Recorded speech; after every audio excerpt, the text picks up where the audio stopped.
going on, guys? It's Set Design here, and today I'm here to show you guys. I always say that weird kind of. I always am like, "Hey guys, it's Set Design," and today I'm here to show you guys. Like, I don't know, it kind of sounds weird, but anyways, I'm here to show you guys how to make the AVI that I kind of always make for the Gangstars casuals.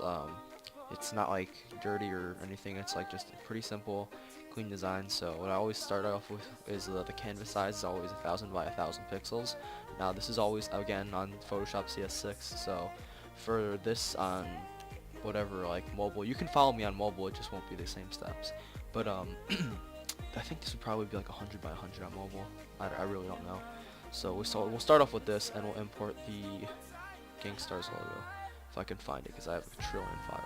So now that we have our logo here, or this is one of the logos. There's another logo for like the organization uses. This is just the one I personally like more.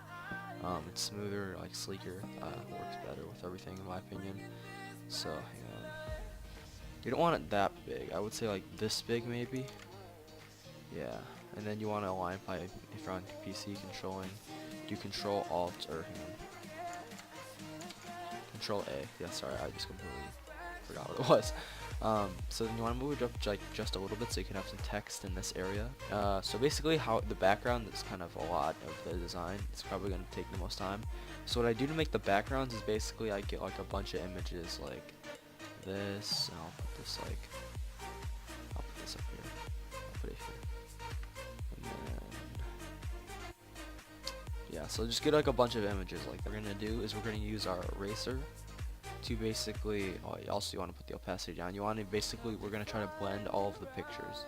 Now before you do all of this, you have to make a black backdrop or background for this, so that also you can ignore this, so that like when you are erasing, it'll like kind of blend them automatically. And yeah, I should keep this on full. But you want your eraser to be a little like maybe 26, just so you can see what you're doing. And you kind of just spam it all around the picture area. You don't want to have any like pointy sides. Like see how these are like lined like that. And I'll just you want to have this like totally smoothed out. Okay, so now once you have your pictures blended, you might have a gap like this. That's completely fine. It's really not a big like deal, because people aren't just gonna be like, oh, that's bad because this has a gap here now. But if it's really bothering you, just like make one of the pictures bigger, resize, and just erase just the random crap like this. Like it's really no big deal, to be honest. You don't even really need it. Let's get this. Okay, there we go. See what I mean by blended, how it just kind of fades into the other one, like here, like here. Yeah, these are fine. No one really is gonna really care. So now once you have this, you're gonna want to Control G, and then slide all of these into the same group, and merge them. So I still have some erasing to do. Now you don't have to do this part. If I don't, it'll just tilt me for some reason. So I kind of got to do it. But so now that you have this, you want to make this just a little smaller, and you want to center it. See how this is like really uneven on the sides here? It's okay, you won't really need that. And now what you need to do next is you get your ellipse tool, or eclipse tool, or whatever it is. I probably am saying it wrong. But you just make it the same size as the canvas, and you put it as the bottom layer. Also put this as the bottom layer, really. Actually keep that black. Change this to a gradient, and this part is all like your own ideas now. I like to have an orange gradient. I think it looks really nice with this kind of combination. And then, so what you're gonna do next is duplicate the layer and make it just a little smaller. And then Control A and center that layer. And change the color so that you can see an outline between this. So okay, so see this thing, how it's like this now? You can see the difference. This is how thick you're gonna have the border of the AVI be. So hang on a sec. You rasterize both of these layers. I don't know the command key for just instant rasterize, so if you do, tell me. Then you want to just highlight all of it.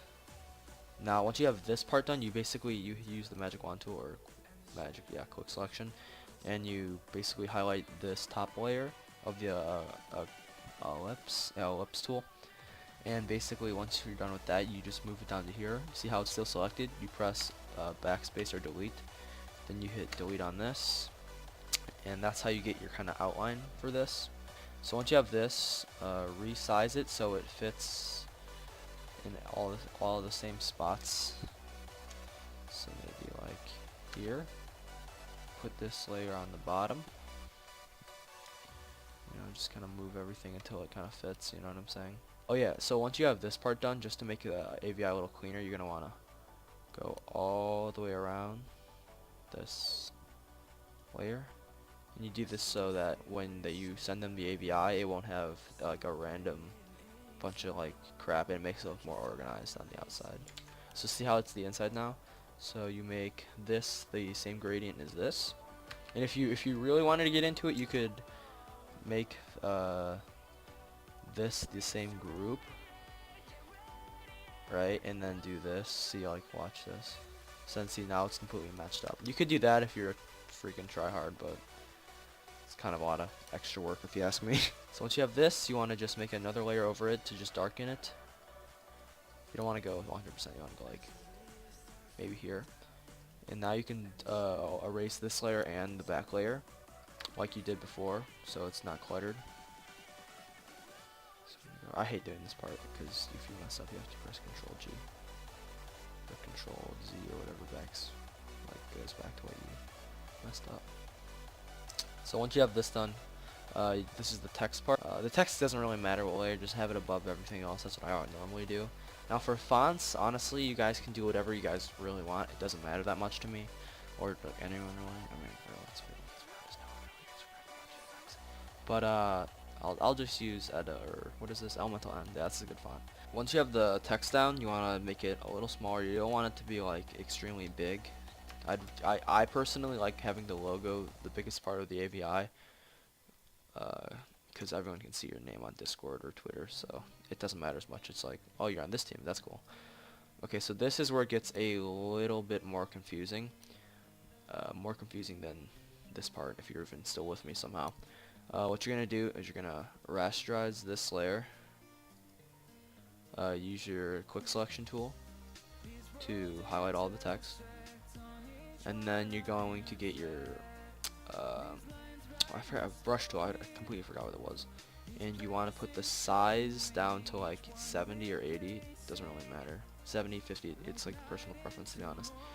And kind of just put the opacity a little lower. So then when you do this, it kind of gives it a like metally, like shiny look.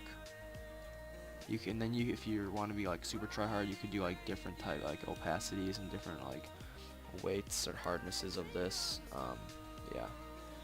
Again, all personal preferences. A lot of with like designing. I know I probably say that a lot, but it's true. It's like I might like this style, but you could like something else. To be honest, this one's not actually that good because I'm kind of rushing it for the video and that purpose. But yeah, if you really take your time with it, these can turn out really, really nice. So I think I'll make this one for Drippy. So once you have your text like this, you're gonna want to duplicate the layer, or you can press Control J. That also duplicates the layer that you're selected on. All right, so like once you have your text done here, you're gonna duplicate the layer, Control J, or right click and hit duplicate. And then you're going to make the secondary text a little bit bigger and center it so it just is aligned with it, just enough to fit inside.